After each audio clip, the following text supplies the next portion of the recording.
Sir, America और Iran के दरमियान कशीदगी एक बार फिर आलमी तवज्जो का मरकज बन चुकी है। दोनों ममालिक के दरमियान फौजी दबाव, सख्त बयानात और खित्ते में अस्करी सरगर्मियों में इजाफे ने मशरिक़ वस्ता के अमन और इस्तेहकाम पर सवालात उठा दिए हैं। अमेरिका और ईरान के दरमियान इस बढ़ती हुई कशीदगी को आप दिफाई नुक्ते नज़र से किस तरह देखते हैं? क्या ये महदूद तसादुम तक रहेगा या एक बड़ी इलाकाई जंग में तब्दील होने का कोई खतरा मौजूद है? बिस्मिल्लाहिर्रहमानिर्रहीम। आपका बहुत शुक्रिया मेरी राय लेने के लिए। देखिए, इंतहाई गैर यकीनी और कशीदा सूरत हाल है।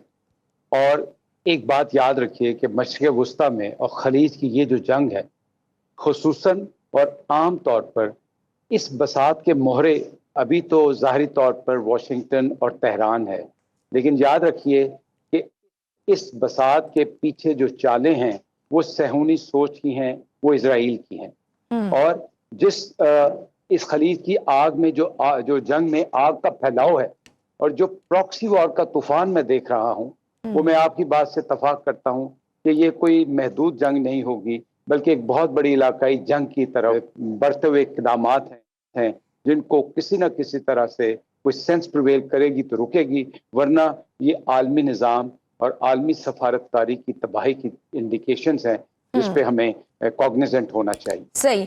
और सही, जो अमेरिका और ईरान के दरमियान सफारती इख्तिलाफात के साथ साथ फौजी दबाव में भी इजाफा देखा जा रहा है।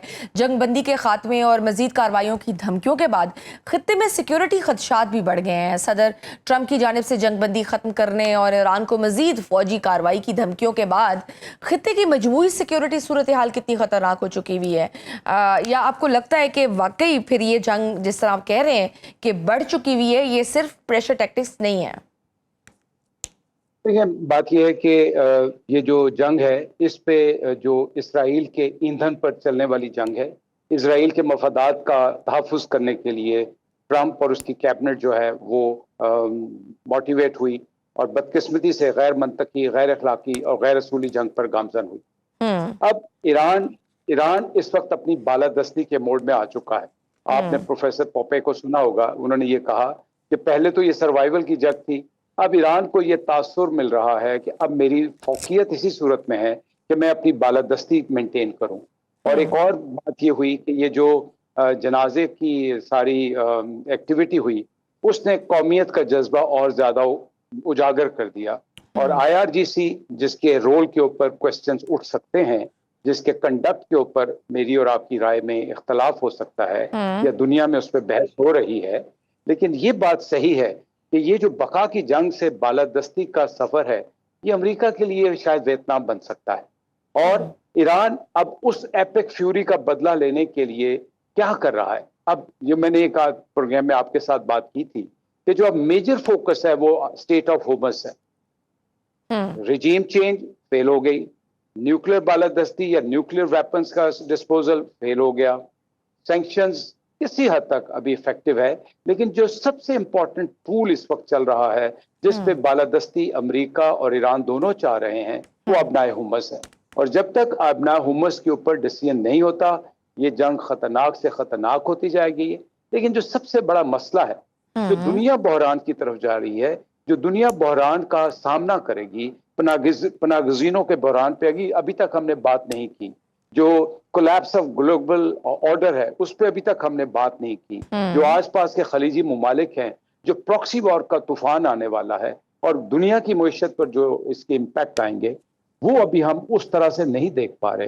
तो मेरे ख्याल में ये एक बहुत बड़ा तूफान है जिसका पेशखैमा मैं और आप आज डिस्कस कर रहे हैं। तो सर, अगर ये अबनाए हुर्मुज़ में कशीदगी मजीद बढ़ती है और कोई फौजी तसादुम होता है, कार्रवाई होती है वहाँ पर, तो उसके आलमी सलामती और बहरी तजारत और तवानाई की फरहमी पर क्या असरात मुरतब हो सकते हैं?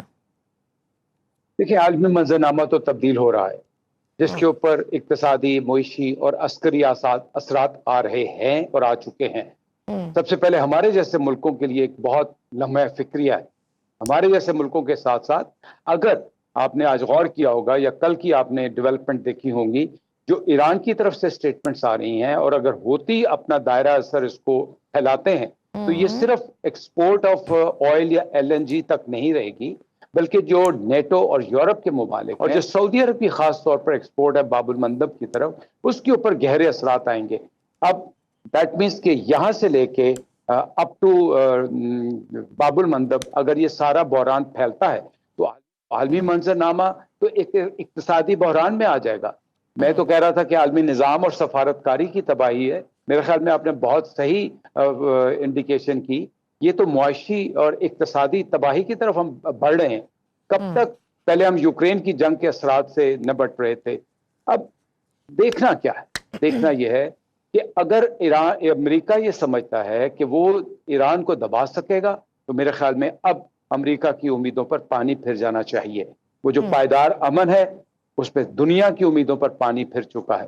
तो इसके बड़े हौलनाक असरात हैं जिसकी कीमत मुमालिक को देनी पड़ेगी, जिसकी कीमत शायद अमेरिका को उस कदर ना देनी पड़े जिस तरह के हमारे जैसे मुल्कों को या यूरोप को और ख़ास तौर पर खलीज के मुमालिक को देनी पड़ेगी। बट डोंट यू थिंक कि सर इस सब का फ़ायदा इसराइल को सबसे ज़्यादा हो रहा है? और हमने देखा कि कुछ अरसा पहले तक जब ये मुआहिदा होने लगा था उस टाइम हमने देखा कि किस तरह से थोड़ी बहुत दूरियां आईं, कुछ बयानात भी ऐसे डोनाल्ड ट्रंप साहब के नेतन्याहू के हवाले से आए कि और हमने देखा वो एक कॉल भी जो लीक हुई थी जिसमें वो कह रहे थे कि तुम मेरी वजह से अभी बाहर हो वरना तुम जेल के अंदर होते। इस तरह की वो टेंशन, एक रिफ्ट क्रिएट हुई थी ऑब्वियसली, और ये एक प्लस पॉइंट था जो ईरान की उसमें ज़्यादा था। डोंट यू थिंक कि अब ईरान को थोड़ा सा पेशेंस का मुजाहरा करना चाहिए फॉर द लॉन्गर रन के लिए कि आप आगे की अगर देखी जाए, क्योंकि इस सब में जो दोबारा से ये कशीदगी जनरेट हो रही है तो इसका सबसे ज़्यादा फ़ायदा तो इसराइल को ही हो रहा है ना? बिल्कुल ठीक कह रही हैं। ये ना सिर्फ ईरान को रियलाइज करना चाहिए बल्कि जो खलीज के मुल्क हैं और जो इस्लामी मुल्क हैं उनको ख्याल करना चाहिए। आप डोनाल्ड ट्रंप का रीसेंट स्टेटमेंट देखें जिस पे पहले उन्होंने कहा कि मैं 20% टैरिफ लगाऊंगा या टोल टैक्स लगाऊंगा। उसके बाद फौरन उन्होंने इसको चेंज किया और कहा कि इसकी मैं इन्वेस्टमेंट या जो भी आप लफ्ज यूज कर लें, मैं इसकी कंपनसेशन जो है वो खलीज के ममालिक से लूंगा। तो खलीज के मुल्क कौन है? हम मुसलमान ही तो हैं। क्या इजराइल उसको देगा? कभी किसी सूरत नहीं। तो आप बिल्कुल सही तरफ निशानदेही फरमा रही हैं कि न सिर्फ हमें इजराइल के मफादात को देखना है कि वो इस आग की तपश जो है वो अपने मफादात से कैसे बढ़ा रहा है, और दूसरा जो नुकसान होना है अल्टीमेटली या वो ईरान का होना है या वो खलीजी ममालिक का होना है और अल्टीमेटली मुसलमानों का होना है। और जिस तरफ आपने इशारा किया मैं बिल्कुल आपसे इत्तफाक करता हूँ। ईरान में आजकल IRGC को बिल्कुल ये रियलाइज करना चाहिए कि अगर लॉन्ग टर्म में अगर उसने सरवाइव करना है, ये चंद मफादात जो कि अगर IRGC अपना कंट्रोल साबित करना चाहती है तो लॉन्ग टर्म में ईरान के लिए बहुत भयानक असरात होंगे। और वो लोग जो अभी कौम परस्ती के जज्बे में बिल्कुल खामोश हैं उनको नेचुरली ये रिएक्शन करने का मौका मिलेगा, और नेचुरल है कि वो करें भी, क्योंकि जब आपके घर में खाना नहीं है, पानी नहीं है, आप पे सैंक्शन मजीद तवील होती चली जाएंगी तो आपका सर्वाइवल कैसे हो? बिल्कुल बिल्कुल ऐसा ही है। और इसमें अब खलीजी ममालिक भी दबाव का शिकार हो सकते हैं क्योंकि इन ममालिक के अमेरिका के साथ भी दफ़ाई ताल्लुकात हैं, जबकि जोग्राफाई तौर पर वो ईरान के करीब वाक़े हैं। क्या कुवैत, बहरीन, कतर और उर्दन जैसे ममालिक अमेरिका और ईरान के दरमियान जारी कशीदगी में बराह रास्त या बिलवास्ता तौर पर किसी तनाज़े का हिस्सा बन सकते हैं? देखिए, कोशिश इजराइल की पूरी ये है कि किसी तरह वो बिलवास्ता या बिलावास्ता हिस्सा बन जाए। But I think the sense should prevail. They should understand and realise the way we have just described that it is ultimately going to look after take devastating effect on their interest. देखिए, खलीज के मुल्कों में क्या है, उनके अंदर export सिर्फ एक तेल की थी, उनके अंदर जो बैरूनी सरमायाकारी थी वो अमन की वजह से थी। अगर अमन नहीं होगा, अगर उनका तेल नहीं जाएगा, अगर एक्सपोर्ट नहीं होगी तो उनकी मुईशत तो बैठ जाएगी। अब जब आप ये समझते हैं कि उनकी शायद अस्करी सलाहियत या उनकी जो गार्डियनशिप अमेरिका के पास है तो वो तो इमेज टूट गया। अब अमेरिका किसी तौर पे उनकी हिफाजत नहीं कर सकता उस सेंस में जिस सेंस में उनको उन्होंने गार्डियन बिठाया था। तो इन चीजों को रियलाइज करते हुए उनको बिलवास्ता या बिलावास्ता इस जंग में झोंकने से अपने आप को ग्रेस करना चाहिए और वो कोशिश करनी चाहिए जिसमें IRGC को, ईरान को वो टेबल पे लाएं और उनको ये रियलाइज करें।